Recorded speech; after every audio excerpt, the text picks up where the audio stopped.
ఈ ఎండాకాలం వచ్చింది కాబట్టి మనం ఓఆర్ఎస్ గురించి కంపల్సరీ ముచ్చట పెట్టుకోవాలి. అందుకే వీడియో అయితే మీకు ఒక కథ చెప్పాలంటూ క్లినిక్ తెరిచిన కొత్తలా ఒక పాపకు 3 వారాల నుండి మోషన్స్ అవుతాయి. ఆల్రెడీ బొచ్చడి మంది డాక్టర్ దగ్గర చూపించినామని నా దగ్గర తీసుకొచ్చింది.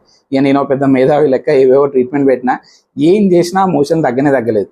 అరే ఆఫ్టర్ ఆల్ మోషన్ కూడా తగ్గలేకపోతానా, ఏంద్ర సుమంత్గా ఒంట్లో ఇవ్వనికైనా తెలితే ఉజ్జది పోతుంది నీదని ఒకటే టెన్షన్ పెరుగుతుండే. ఇక రోజు రాత్రిపోయి మోషన్ల గురించే చదువుతుండే, ఒకటే నైట్ అవుట్లు ఆ టాపిక్ మీద. ఎంత చదువుకొని ఎన్ని ట్రీట్మెంట్ మార్చినా ఆ పాప మోషన్లు మాత్రం అస్సలు తగ్గలే. ఇక లాస్ట్కి ఏమేమి తినిపిత్తాళ్ళు ఏం తాగిపిత్తాలు అని లిస్ట్ అడిగినానంట. అప్పుడు బయటపడ్డది అసలు ముచ్చట. ఇగో ఇది తాగిపిత్తాళ్ళు అంట వీళ్ళు. డాక్టర్లు ఏమో ఓఆర్ఎస్ తాగిపి అని చెప్తే వీళ్ళు ఓఆర్ఎస్ ఎల్లు తాగిపిత్తాళ్ళు. ఇది ఎందుకు తాగితాలని అడిగితే రిలయన్స్ అట 8 కొంటే 4 ఫ్రీ అని ఆఫర్ పెట్టినట్టు. అందుకే కేసులు తెచ్చుకొని ఇంట్లో అందరూ తాగుతారట రోజు. మీకు అక్కుతి సలగుండా అని అది బంద్ చేపిస్తే దెబ్బకు మోషన్ సెట్ అయినాయి. అదేం సార్ అనుకుంటారు కదా. ఇగో చూడండి దీని మీద వీడే రాసి పెడతాడు, రే do not use during diarrhoea అని. అంటే ఇది తాగితే ఉన్న మోషన్స్ ఎక్కువైతాయి అని వాడే రాసి పెట్టిండు.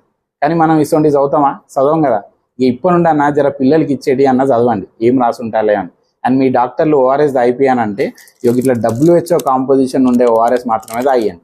ఈ ఓఆర్ఎస్ఎల్ కాదు, ఇందులో ఓఆర్ఎస్ లేదు, వట్టిన పేరు వాడుకున్నారు ఓఆర్ఎస్ అని. దీని మీద కోర్టులో ఆల్రెడీ కేసు నడుస్తుంది ఎప్పటి నుండో. ఈ ముచ్చట లాస్ట్ 3 years నుండి ఈ డబ్బా ఈడనే పెట్టుకొని వచ్చిన వాళ్ళందరూ చూపిస్తానా చెప్తూనే ఉన్నా. మీరు కూడా మీ తెలియని వాళ్ళ అందరికీ ఈ ముచ్చట చెప్పండి. ఈ WHO ఓఆర్ఎస్ ఉన్నది